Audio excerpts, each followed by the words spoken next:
Hi అండి, నమస్తే అండి. ఈరోజు టమోటా రైస్ చేస్తున్నానండి. సింపుల్గా, టేస్టీగా, స్పీడ్గా అయిపోతుందండి. ముందుగా కడాయి పెట్టి కడాయిలో ఆయిల్ వేసుకోవాలండి. ఆయిల్ వేడి అయినప్పుడు పల్లీలు వేసుకోవాలండి. పల్లీలు బ్రౌన్ కలర్ వచ్చే వరకు వేయించుకోవాలండి.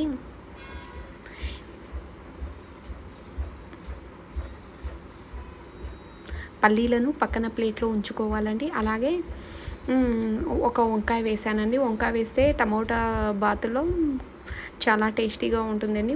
ఒక చిన్న వంకాయ వేసానండి. అలాగే ఆనియన్స్ వేసానండి. వంకాయలను కొంచెం మగ్గిన తర్వాత ఆనియన్స్ వేసుకోవాలండి. ఆనియన్స్ కూడా మగ్గిన తర్వాత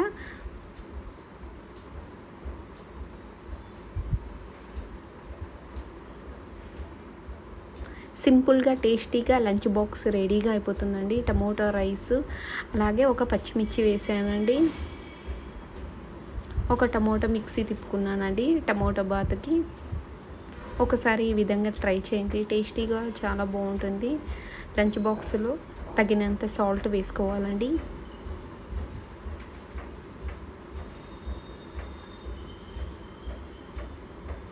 అలాగే కారం వేసుకోవాలండి. పచ్చిమిర్చి ఒకటే వేసాను అండి, అందుకే కారం కూడా వేసుకున్నానండి. పసుపు వేసుకోవాలండి. ధనియా పౌడర్ వేసుకోవాలి.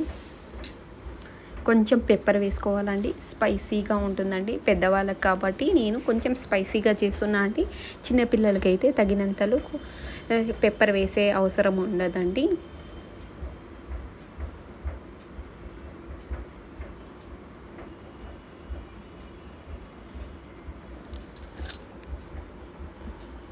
కొంచెం సేపు ఆయిల్లో ఉడికించుకోవాలండి.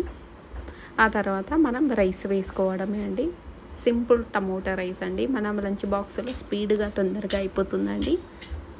పిల్లలకి ఇష్టంగా తింటారు, అలాగే పెద్దవాళ్ళు కూడా ఇష్టంగా తింటారు. వంకాయ వేసి తింటాం కాబట్టి మనం టేస్ట్ మాత్రం చాలా బాగుంటుందండి. ఒకసారి ట్రై చేయండి. అంతే అండి, ఒకసారి అంతా కలుపుకోవాలి రైసును.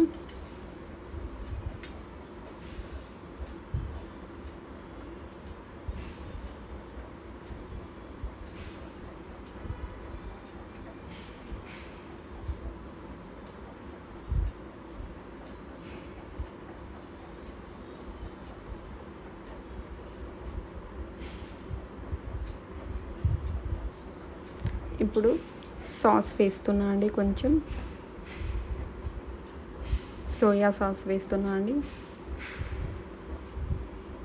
అలాగే నిమ్మకాయ పిండుకోవాలండి.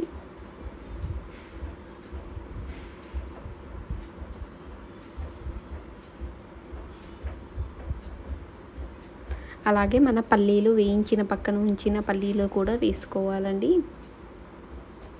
అంతే అండి, సింపుల్ టేస్టీ టమోటా రైస్. ఒకసారి ట్రై చేయండి, టేస్ట్ మాత్రం చాలా బాగుందండి. కొంచెం లాస్ట్లో పుదీనా వేసుకున్నానండి. పల్లీలు చివరగా వేస్తే క్రిస్పీగా ఉంటాయండి, మెత్తగా ఉండవు. అందుకే లాస్ట్లో వేసానండి పల్లీలను. సరే, బాయ్ అండి. ప్లీజ్ వీడియోని లైక్ చేయండి, షేర్ చేయండి, కామెంట్ చేయండి, సబ్స్క్రైబ్ చేసుకోండి. Thank you. బాయ్ అండి. టేస్ట్ మాత్రం చాలా బాగుందండి. ఒకసారి ట్రై చేయండి, సూపర్గా ఉంది.